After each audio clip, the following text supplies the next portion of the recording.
Hi, I'm Andrew Schwartz, Group Managing Director, co-founder of the Qualitas Group. Welcome to the Qualitas Real Estate Income Fund September 2022 quarterly presentation. I'm joined today by Mark Power, Acting Head of Income Credit and the Portfolio Manager for the Qualitas Real Estate Income Fund, also known as QRI.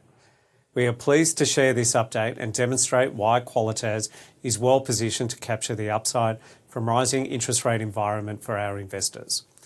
As the manager of QRI, Qualitas is one of Australia's leading alternative real estate investment managers with extensive industry experience, institutional grade governance and a proven track record of delivering attractive returns.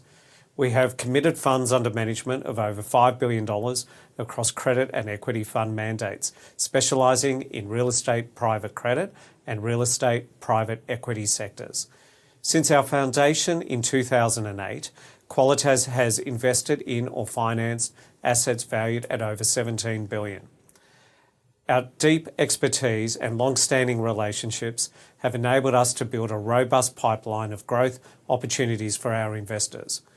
Our equity analysis and underwriting capability bring a unique and beneficial perspective to our due diligence as a lender, reflected in our strong track record since inception. Moving now to the highlights for the September 2022 quarter.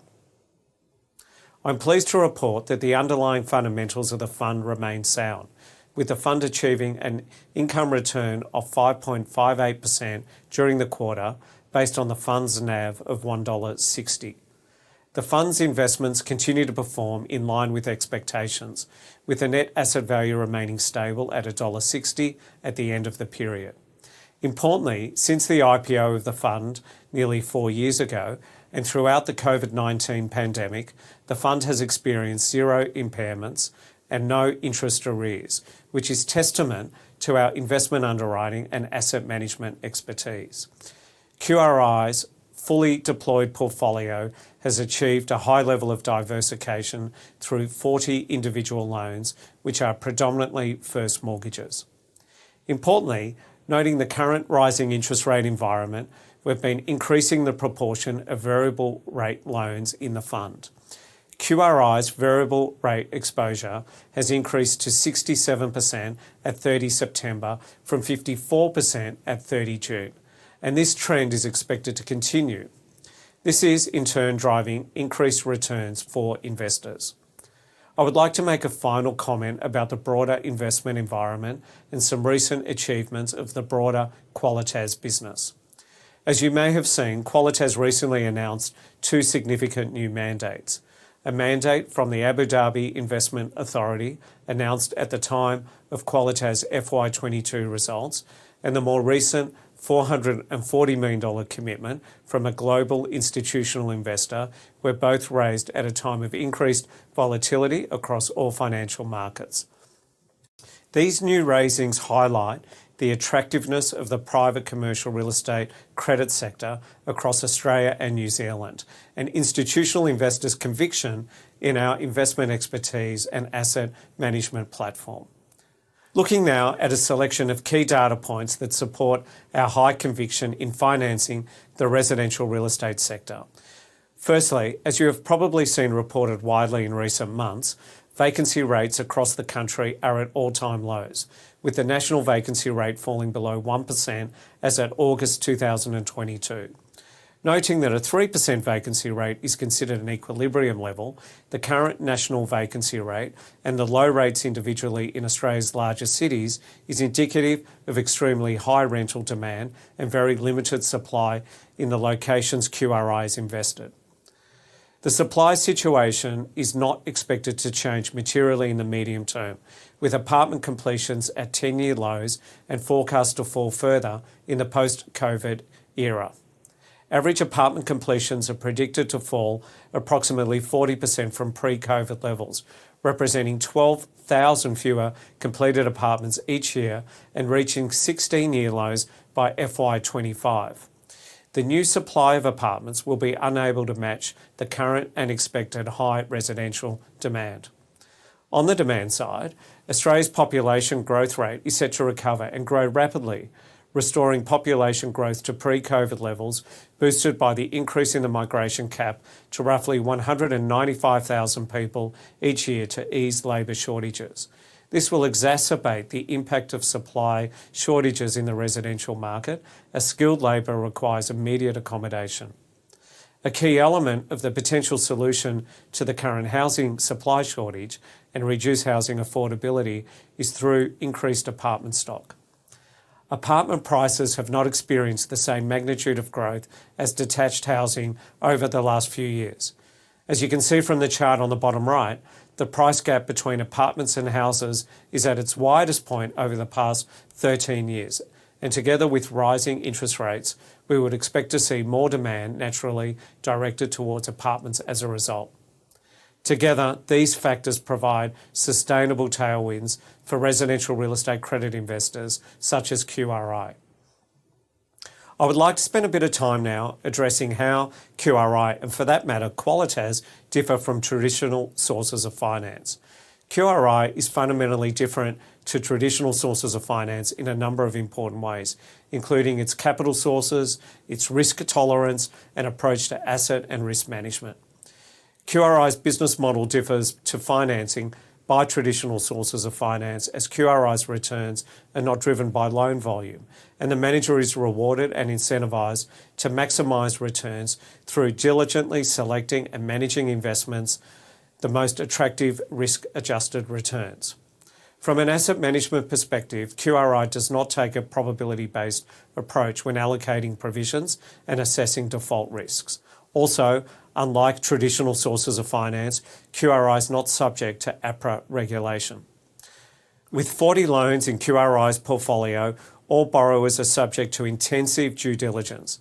Each loan is also carefully reviewed on a monthly basis, with detailed assessment on serviceability, asset valuation, loan-to-value ratio, repayment profile, exit options, and any other specific investment risk. These reviews are conducted and signed off by the Head of Income Credit Funds and the Head of Investment Risk. QRI benefits from a highly experienced team of 25 investment professionals. That is, a similar size to the property financing teams at the Big Four banks, which have more than 120 times the CRE lending exposure of QRI. QRI's loans have a shorter maturity profile at a weighted average of 1.1 years. This allows the manager to rebalance QRI's portfolio more frequently and respond quickly to changing market conditions. The traditional sources of finance are expected to continue to reduce exposure to CRE credit due to tighter APRA regulations, and this trend will likely be accelerated by the implementation of Basel III from 2023. QRI has a strong investment pipeline, is ready to capitalise on more attractive risk-adjusted opportunities that typically emerge when liquidity declines in the market. Relative to its peers, QRI has a proven track record in providing attractive investment returns. Whilst boasting the lowest 3-year NAV return volatility, QRI has outperformed all pure-play LITs on the 3-year NAV return basis, calculated as distributions plus change in NAV net of fees. At the current cash rate of 2.6%, QRI's target return is 7.6% to 9.1%, the highest among ASX listed LITs, including peers with exposure to equity investments. Over the last 12-month basis, QRI delivered the highest distribution comparing to other listed LITs with exclusively credit investments. In the current interest rate environment, the manager is focused on increasing the proportion of variable rate loans in the QRI portfolio. We are expecting a 90% variable rate loan split within the next 12 months, as capital from maturing fixed rate loans is redeployed at variable rates. QRI's current fixed rate loans deliver a weighted average gross return of 7.5%, whereas QRI's variable rate loans return approximately 10%, comprising a credit margin of approximately 7% plus the 90-day BBSY, which was at 3.1% on the 30th of September. As illustrated in the sensitivity table, the objective of the portfolio is to increase investor returns in line with the 90-day BBSY rate as variable rate loan split reaches 100%. QRI investors are in a unique position to benefit from the current interest rate environment. Hi, I'm Mark Power, a Senior Director within the investment team and Acting Portfolio Manager for QRI. The QRI portfolio remains comfortably within the investment mandate constraints. This has been achieved by having 85% of invested capital secured by senior loans. During the June quarter, the QRI exposure to mezzanine loans decreased from 19% to 15% due to the scheduled repayment of a mezzanine loan in September. The repayment of this loan also had the effect of reducing our total construction loan exposure from 28% to 24%. 90% of the security properties in the portfolio are located in capital cities of Australia. There are two loans that are not in capital cities. One is a residual stock loan located in Newcastle, New South Wales, and the other is a mezzanine loan located in the Sunshine Coast, Queensland. The QRI portfolio also remains within the manager's other key targets. The portfolio composition continues to remain relatively simple and is diversified with 40 individual loans to a total of 34 borrowers. We know every security property and borrower intimately to ensure the terms of the loans are adhered to and any potential issues are predicted and dealt with in a timely manner. The portfolio has a weighted average loan-to-value ratio of 66% and a weighted average loan maturity of 1.1 years, down from 1.4 years in the previous quarter, allowing the manager to reprice, revalue and restructure all loans that are due for renewal. The portfolio continues to be heavily weighted toward the residential sector at 74%, which we are comfortable with at this point in time. This comfort is underpinned by the fact that we're currently in the midst of a shortfall in residential dwelling supply that is only expected to become more pronounced in the short to medium term. Exposure to Victoria reduced from 53% to 48% due to the repayment of a mezzanine loan and continued amortisation of several residual stock loans. Pleasingly, New South Wales exposure increased from 29% to 34% following the successful closure of a pre-development land loan in Kirribilli, Sydney. Queensland exposure remained stable at 13%, as did South Australia at 4%. Thank you all for your time, and I'll now hand back to Andrew to wrap up.